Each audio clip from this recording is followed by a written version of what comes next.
ओम नमः शिवाय। सोमवार व्रत कथा। बहुत समय पहले की बात है। किसी नगर में एक साहूकार रहता था। वह बहुत ही धर्मात्मा साहूकार था और भगवान शिव का भक्त भी।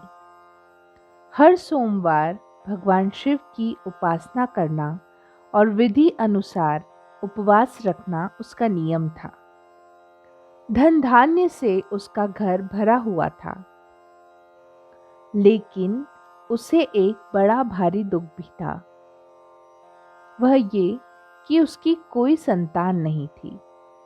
एक दिन क्या हुआ कि माता पार्वती उस शिव भक्त साहूकार के बारे में भगवान शिव से बोली कि यह तो अपना भक्त है, वह धर्मात्मा भी है, दान पुण्य करता रहता है, इसकी आत्मा भी बिल्कुल पवित्र है, और फिर आप इसकी मनोकामना को पूर्ण क्यों नहीं करते।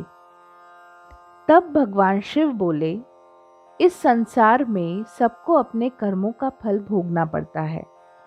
इसके दुख का कारण इसके पूर्व जन्म में किए गए कुछ पाप हैं। तब मां पार्वती बोली, मुझसे अपने इस भक्त की पीड़ा को नहीं देखा जाता, आप इसे पुत्र प्राप्ति का वरदान दें। अब मां पार्वती की जिद के आगे भगवान झुक गए और साहूकार को पुत्र रत्न की प्राप्ति का वरदान दे दिया, लेकिन साथ ही कहा कि यह बालक केवल 12 वर्ष तक ही जीवित रहेगा। अब संयोगवश साहूकार भी ये सब बातें सुन रहा था।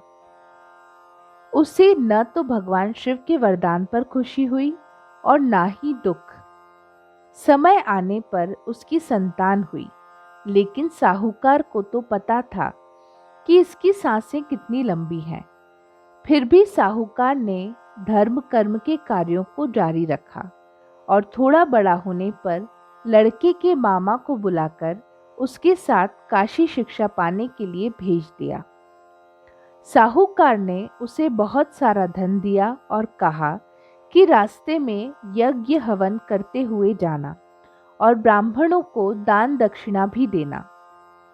साहूकार के कहे अनुसार वे रास्ते में सच्चे मन से यज्ञ हवन करते हुए जा रहे थे कि रास्ते में एक नगर में राजा अपनी कन्या का विवाह करवा रहा था। वहीं जिससे कन्या का विवाह तय हुआ था वह एक आंख से काना था। इस बात को राजा से छुपाया गया था। पोल खुलने के डर से लड़के वालों ने मामा भांजे को पकड़ लिया और भांजे को काने दूल्हे के स्थान पर मंडप में बैठाकर शादी करवा दी गई। अब लड़के ने मौका पाकर राजकुमारी के दुपट्टे पर सच्चाई लिख दी, जिससे बात राजा तक भी पहुंच गई। उसने अपनी कन्या को न भेजकर बारात को वापस लौटा दिया। उधर मामा भांजे काशी की ओर बढ़ गए। अब लड़की की शिक्षा भी संपन्न हो गई और उसकी आयु भी 12 वर्ष की हो गई। शिक्षा पूरी होने के कारण उन्होंने काशी में एक बड़े यज्ञ का आयोजन किया, लेकिन लड़के की तबीयत खराब हो गई तो उसे मामा ने आराम करने के लिए भेज दिया। चूंकि उसका समय पूरा हो चुका था, इसीलिए लेटते ही लड़के की मृत्यु हो गई। भांजे को मृत देख मामा की हालत खराब हो गई और वह विलाप करने लगे।